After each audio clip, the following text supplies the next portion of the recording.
Right here, I've got the Happyrun G100. Now this is the 1000 watt / 2000 watt model, they say. We're gonna find out if it really gets that much power to the ground. It's a fairly small planetary gear style hub motor. A little skeptical if we can get 2000 watts, but depends on the controller setup. Certainly has enough battery capacity.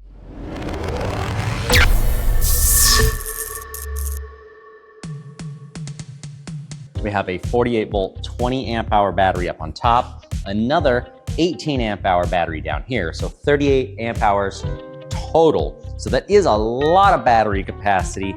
And you have this on a full suspension fat tire bike that is on sale for $14.99. It's got turn signals in the front and rear, headlight, tail light. It's pretty well outfitted with stuff. Let's see how much power does it actually have, how does it perform, and what's the quality like. This is a key card to turn it on. You have to push the power button, swipe the key. Now it's ready to go. Okay, we are on power 5. Should be max power. I did open up the app. It took a few tries.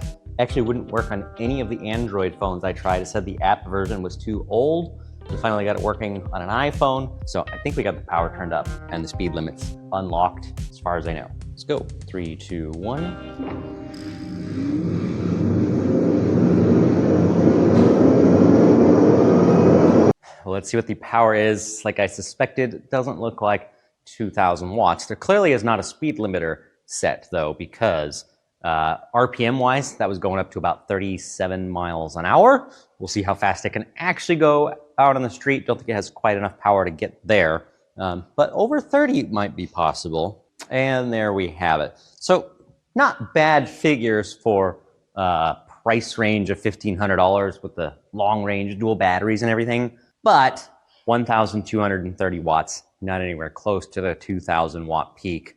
32.84 pound-feet of torque. That's a good amount, should climb up hills pretty well. Let's see where that goes on the board. It's gonna be on the left side of bikes over 1,000 watts. It's kind of funny now that I think about it.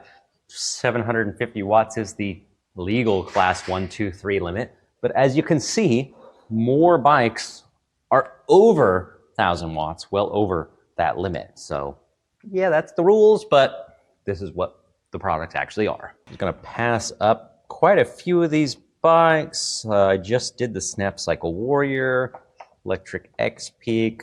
Let's see, past the Run Deer, Electric Express. Definitely gonna put it past the G-Force T7. That one had a little more wattage, but its torque was surprisingly low. I'm gonna put it right here, just underneath the Area 13 Blackbird. About the same wattage, roughly the same torque, very similar numbers to that. Pretty close as well to the Tuvia Tiger. These are both, actually this is a better comparable bike because both of these are 20-inch fat tire kind of motorcycle cafe racer styled bikes. So before I get riding, just a few notes on the bike. I did say that it has turn signals front and rear. So you got brake light, turn signals in the front, nice big headlight. It's using the DIY Island hydraulic disc brakes. I've seen those on a lot of bikes and they work pretty good. 160 size rotors. They do look a little thicker than average. Again, we have 2 batteries, a top tank style and one hidden underneath. Now, before I go ride, I am gonna pop this battery off because this is how it came. That seems awfully loose. I wanna check that and see why it's so wobbly, if we can't tighten that up a little bit. This is just kind of a little storage area. The charger and everything does fit very easily in there. The bike came with 2 chargers, which is nice. So you can charge twice as fast if you plug both batteries in. Here's the rear shocks. You do have no adjustment, actually. I was gonna say some adjustment, but these are fake. Those don't move up and down at all. Never mind. Kind of a cool little fender design that I like. 7-speed Shimano, very basic entry-level shifting components here. One thing that's a little bit of an odd choice if you ask me, and I would have preferred they didn't do, it has folding pedals on it for some reason. I don't know why. I would not ever put folding pedals on a non-folding bike. They always have a little bit of slop to them. They don't feel as good. I'd probably swap those out for some regular pedals if I was you. Now, as far as the screen goes, reasonably basic. My experience, this type of display can be a little hard to see out in the sun. We'll see if that's true when I go outside. It's a half twist throttle on the right. I do wish that it had some standard buttons for the assist or power levels. It literally has one button for the screen. This is your power button and your assist. So you hold it to turn it on and off. Then you have to use your key to unlock the screen. There we go. Now, if you want to change the assist level, you have to press this button. You can't go up or down. You just cycle through. So if you want to go from 5 back to 4, for example, you have to click it all the way back around. So I wish that was a little bit different. Now, I do have separate buttons for the lighting. So we've got headlight, turn signals, and the horn. So that's nice that that's separate and on its own thing. I just wish this was a little bit easier to use. So I'm gonna check out this battery cradle, tighten that up if I can, and then go take this thing for a spin. All right, thankfully, the cradle was just a little bit loose, just needed to be tightened up a little bit. So it wasn't a big deal. So I think that battery should be good to go now. So if there's anything I would change on this bike out of the box, whew, that is cold wind. Definitely go into the app and change it so you can use the throttle from a stop, because having to pedal first and then use the throttle is just weird. That's like a scooter thing, but weird for an e-bike with a throttle.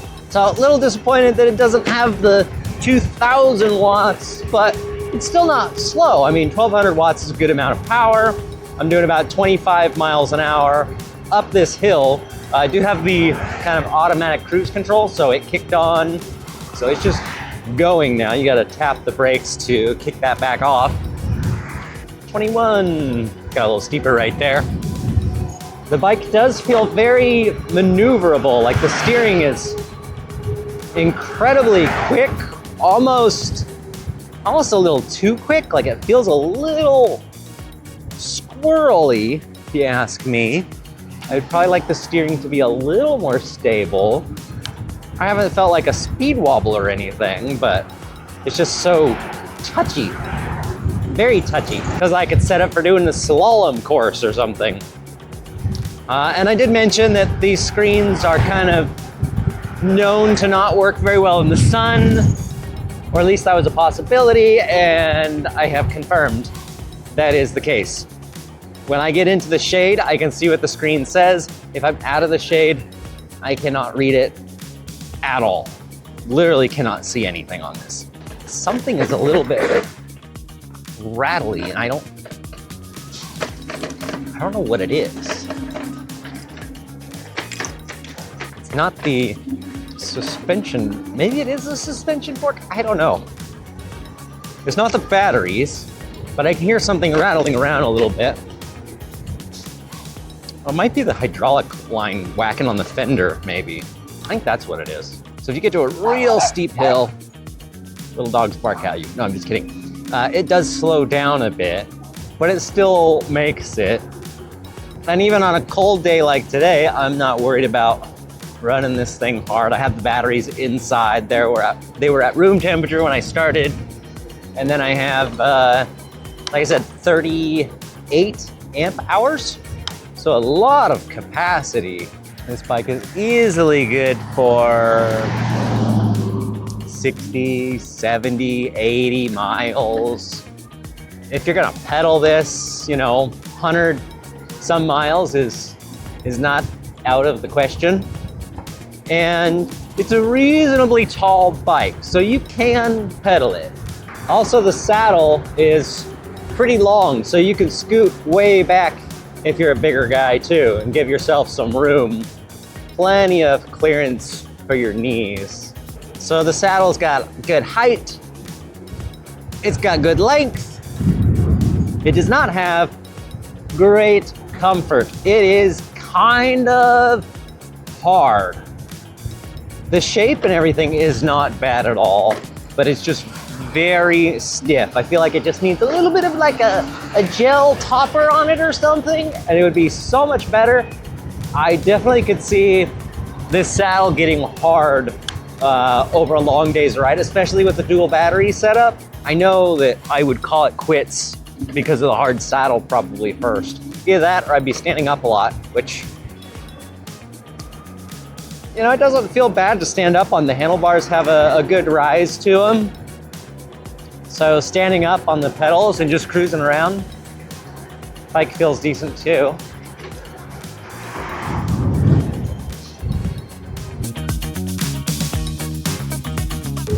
This is a mild uphill. I'm doing 26 miles an hour. I'm kind of curious to see what the actual top speed on this bike is on a nice flat stretch. I think I know where there is one. Let's go find it. But before I do that, I think right over here somewhere, there used to be a trail. I'm curious to see what this thing does on a little bit of off-road. I don't think this is gonna be a great off-road bike.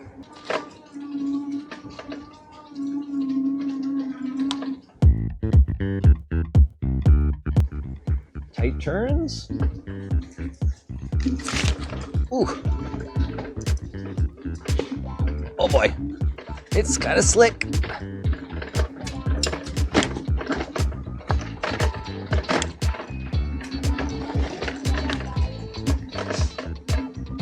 That tree was really wet.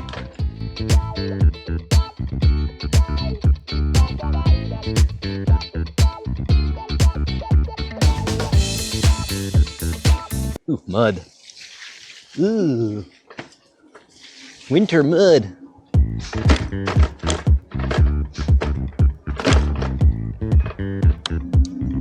So it's actually, comfort-wise, suspension-wise, not bad on the trail. It just sounds clunky. So if you don't mind it sounding a little clunky, and I think it's the front fork, it's actually not bad. These are some pretty steep hills. Like I said, really just not what this bike is made for. Ow, blackberry bushes on my toes. Now the front suspension does have a compression knob, so I could tighten that up a bit if I needed to, but it feels pretty nice right now. Do not go off that edge.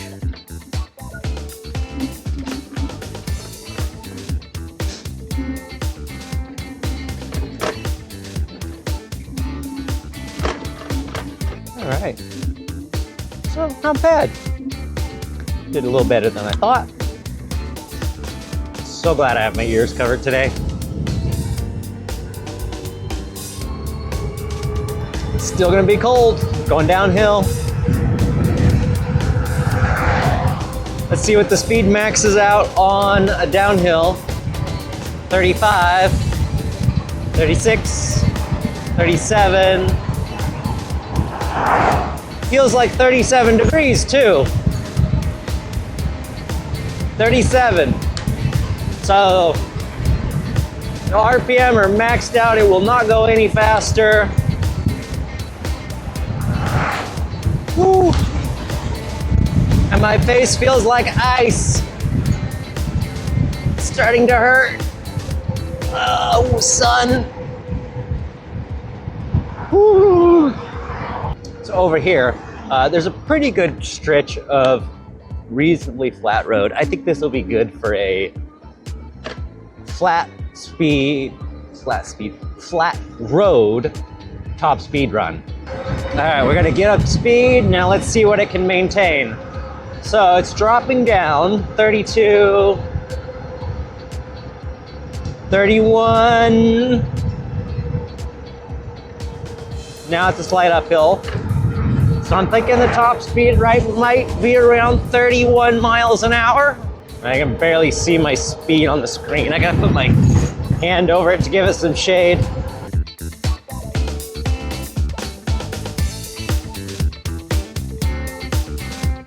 See my turn signals here. Oh, the signals actually have a audible beep. They do show up on the screen as well. So I don't necessarily think this bike is a bad buy for $14.99. I think it's worth it for the 2 batteries. Here's my list. Things I would change on this bike. 1, screen. It's an obvious one. 2, pedals. Ditch the folding pedals. Just a weird choice. 3, change the seat. Make it a little more comfortable and get the angle better. And those 3 changes, I think, would drastically improve the bike overall without costing Happyrun any money. I think they could produce the same bike. It would be a better user experience, and it wouldn't change the price at all. That's just my thoughts on it. It feels so much warmer now that I've just stopped. Somehow I picked up a rock into the little storage area. Now, as far as what they did right, dual batteries for $14.99. That's cool. Styling, it seems like online, from what I've seen, people like the way these things look. They're just kind of a cool retro looking bike, and I can agree with that. The DY Island brakes are working just fine. I wouldn't bother changing those. The storage area is a huge plus for me. Storage is like one of those things that you always need and you always have to add it. But this comes with it. One thing I didn't mention is that there is this 3-way switch down here where you can have the batteries. Well, I think one is single battery, one's dual batteries, and one is just off. Easy to miss because it's kind of tucked underneath there. So you guys don't think I'm making things up. I'm gonna turn this bike into the screen. So here's what the screen looks like from this side. The sun's over there. Now let me turn the bike around, and you can see now that I have no idea what anything on the display says. Now if I block the sun, there, it starts to come back. The black and yellow color scheme is my personal favorite, so I'm glad they sent that to me. If you're looking for a cool little retro style bike with dual batteries and you're on a budget and you don't mind the little flaws and quirks that I pointed out, then check out the Happyrun G100. I will put a link in the description to where you can find them. Oh, and check it out. We're now a Moto Tech dealer, and I can get stuff like this